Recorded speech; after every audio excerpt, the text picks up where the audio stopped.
తాకట్లో ఉన్న మీ బంగారాన్ని విడిపించి ఆ రోజు ఆన్లైన్ రేటుకి కొంటాం. Sharma gold company. ప్రేక్షకులందరికీ నమస్కారం. సుమన్ టీవీకి స్వాగతం. నేను గీతాంజలి. ఇవాళ మనతో పాటు ఉన్న అతిథి శృంగేరి మహాసంస్థానానికి సంబంధించి ఉభయ తెలుగు రాష్ట్రాలకు సంచాలకులుగా వ్యవహరిస్తున్నటువంటి బ్రహ్మశ్రీ పసర్లపాటి బంగారయ్య శర్మ గురువు గారు. వారితో మాట్లాడి మనకున్నటువంటి ధర్మ సందేహాలను నివృత్తి చేసుకున్నాను. గురుగారు నమస్కారం అండి. నమస్తే అమ్మా. గురుగారు, బ్రాహ్మీ ముహూర్తం విశిష్టత, ఆ సమయంలో చేయవలసిన పనులు, చేయకూడని పనులు వివరిస్తారా? బ్రాహ్మీ ముహూర్తంలో దేవతల సంచారం జరుగుతుంది.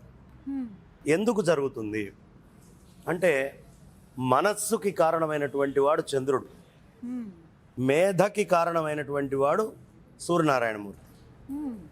ఈ తెల్లవారుజామున మనస్సు మేధ ఈ రెండూ ఒక దగ్గర ఇంటర్సెక్ట్ అవుతాయి. మన మనస్సు మేధతోటి కనెక్ట్ అవ్వాలి అంటే ఎప్పుడైనా సరే మనం చేయాల్సినటువంటి పని బ్రాహ్మీ ముహూర్తంలో లేచి, బ్రాహ్మీ ముహూర్తంలో సత్కర్మలను ఆచరిస్తూ, అక్కడ జపమో ధ్యానమో అనుష్ఠానమో ఏది చేసినా ఈ మనస్సు మేధ రెండూ కలిసి మనకు అవసరమైన మూల లక్ష్యాన్ని అందిస్తాయి. మనస్సుకి చంద్రుడికి చాలా దగ్గర సంబంధం. అందుకనే చంద్రుడి మూమెంట్ని బట్టి మన మూడ్ స్వింగ్స్ చేంజ్ అవుతూ ఉంటాయి. అదే మంచి శరత్కాల చంద్రుడు ఉన్నప్పుడు కూర్చుంటే అలాగా ఉంటుంది. సూర్యుడి దగ్గరకు వచ్చేటప్పటికి అపరిమితమైన మేధకి గుర్తైనటువంటి వాడు సూర్యనారాయణమూర్తి. ఈ రెండిటిని ఎలా సమన్వయం చేయాలంటే మంత్రముతోటో జపముతోటో సత్కర్మాచరణతోటో ఆ రెండిటిని ఒకటి చేయాలంటే ఆ టైంలో మెలకువతోటి ఉండాలి. అంటే నిద్ర లేవాలి. బ్రాహ్మీ ముహూర్తంలో ఎవడు నిద్ర లేచి వాడి సాధన చేస్తాడో, అది ప్రాణాయామం కానివ్వండి, యోగం కానివ్వండి, ధ్యానం కానివ్వండి, సత్వరమే వాడికి సద్య ఫలితాన్ని ఇస్తాయి. ఏదైనా కాలము చాలా ప్రధానమైందమ్మా. కాలము అని ఎందుకు చెప్తున్నాను అంటే, ఈ ప్రపంచమంతా కాలంతో నడుస్తోంది. ఎలా? సీతాఫలం చెట్టు పెట్టాం, ఫిబ్రవరిలో చెట్టు పెట్టాం, ఆగస్టులో చెట్టు పెట్టాం. ఈ రెండు ఒకటే సంవత్సరం నాటాం. 3 ఏళ్ల తర్వాత పండ్లు వస్తాయి. 3 ఏళ్ల తర్వాత రెండిటికి ఆగస్టులోనే వస్తాయి. అంటే ఏమిటి? నువ్వు ఎప్పుడు చేసావనేది కాదు, ఆ కాలం వచ్చినప్పుడు ఆ పండు వస్తుంది. ఓ మామిడి పండైనా, ఓ సంత్రా పండైనా, దేని కాలం దానికి ఉంటుంది. కాలము ప్రకృతి మీద పనిచేస్తూ ఉంటుంది. అలా పనిచేసేటటువంటి అత్యున్నతమైనటువంటి కాలాలు మనకి 4గా మన వాళ్ళు విభజించారు. ప్రధానంగా ఒకటి బ్రాహ్మీ ముహూర్త కాలము, రెండవది మాధ్యాహ్నికము అభిజిల్ లగ్నం. సూర్యుడు నెత్తి మీదకి వచ్చి నీడ ఏదైనా వస్తువు మీద నుంచి ఒక్క 5 degrees కానీ 0 degrees కానీ నీడ ఉండేటటువంటిది అభిజిల్ లగ్నము అంటారు. లేదా సంధ్యా సమయం, లేదా లంకా సమయం, రాత్రి 12. ఈ 4 ముహూర్తాల కింద మన వాళ్ళు గుర్తుగా 4 తీసుకుంటారు. ఈ 4 మనకి మొదటి నుంచి అనూచానంగా వస్తున్నటువంటి సంప్రదాయాలుగా. అందుకని ఈ బ్రాహ్మీ ముహూర్త కాలము సకల దేవతలని మనకి దేవతలందరూ అనుగ్రహించే సమయం. అసుర సంధ్యా సమయంలో అసురులు చాలా బలీయంగా ఉంటారు.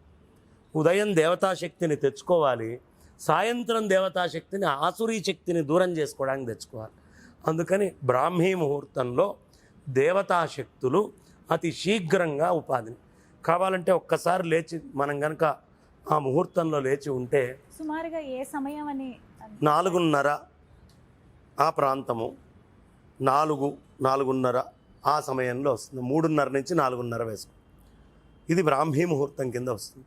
ఈ సమయంలో పక్షుల యొక్క కిలకిలారావాలు, అవి లేచి చేసేటటువంటిది, బయట ప్రకృతి నుంచి వచ్చే గాలి, ఎప్పుడైనా సరే పొద్దున్నే లేచి వెళ్తే శరీరాన్ని ఆ గాలికి ఎక్స్పోజ్ చేస్తే ఒక తెలియనటువంటి అనుభూతి ఈ ఉపాధికి కలుగుతుందమ్మా. ఇది ప్రతి వాళ్ళు అనుభవించవచ్చు. 8ంటికి లేచేవాడికి తెలియదు, కానీ సక్రమంగా నిద్రపోయి 3:30, 4:30 మధ్యలో లేచి ఒక్క వారం రోజులు కనుక గడిపితే ప్రతివాడికి ఈ అనుభూతి వస్తుంది ఒంట్లో. కారణం మేధ మనస్సు ఒక దగ్గరికి అడగకుండా వస్తాయి. మిగతా సందర్భాల్లో చేసేటటువంటిది ఎక్సర్షను ఈ బ్రాహ్మీ ముహూర్తంలో చేసేది ఎక్సర్సైజ్. ఎక్సర్షన్ కావాలా, ఎక్సర్సైజ్ కావాలా అంటే శిక్షణ, ఎక్సర్సైజ్ అనేటటువంటిది ఈ ప్రతివాడికి అవసరం. అది బ్రాహ్మీ ముహూర్తం అందిస్తుంది. వారి గురువుల ద్వారా పొందిన మంత్రాన్ని ఆ సమయంలో జపించుకోవచ్చు అంటారా? ఆ సమయంలో గురువుల ద్వారా ఇచ్చినటువంటి మంత్రాన్ని చేసుకోవచ్చు. ఏ గురువు చెప్పకుండా ఉన్నా మౌనంగానూ ఉండొచ్చు. ఆ సమయంలో యోగాదులు చేసుకోవచ్చు. ఆ సమయంలో స్నానాదుల్ని చేసుకుంటూ ఉండొచ్చు. ఆ సమయంలో ప్రకృతిని పట్టుకొని హాయిగా చెట్లు పుట్టలు ఆనందంగా తిరుగుతూ ఉండొచ్చు. ఆ సమయంలో చేసే ప్రతి పని తపస్సే, ప్రతి తప్పు మహాపాపమే.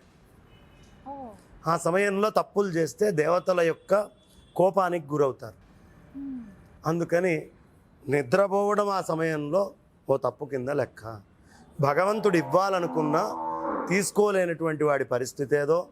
అంగట్లో అన్నీ ఉన్నా అల్లున్నోట్లో శని అన్నట్టు దేవతలందరూ ఇవ్వడానికి సిద్ధంగా ఉన్నా తీసుకోవడానికి లేని స్థితిలో మనుషులు పడుకొని ఉంటుంది. పిల్లల దగ్గర నుంచి పెద్దవాళ్ళ వరకు జంతువులు కూడా. నువ్వు ఇప్పుడు గోశాలలో ఉన్నావు కదమ్మా, మన గోశాలలో నా వెనక గోవులు కనిపించట్లేదు, నీ వెనక అద్భుతంగా గోవులు కనిపిస్తున్నాయి. ఆ గోవులన్నీ బ్రాహ్మీ ముహూర్తంలో లేచి ఉంటాయి. పక్షులన్నీ లేచి ఉంటాయి. కోళ్ళ దగ్గర నుంచి అన్నీ లేచి ఉంటాయి. ప్రతి ప్రాణికి బ్రాహ్మీ ముహూర్తం విలువ తెలుసు, ఒక్క మనిషికి తప్ప. అది విశేషం. చక్కగా వివరించారు. ధన్యవాదాలు గురుగారు.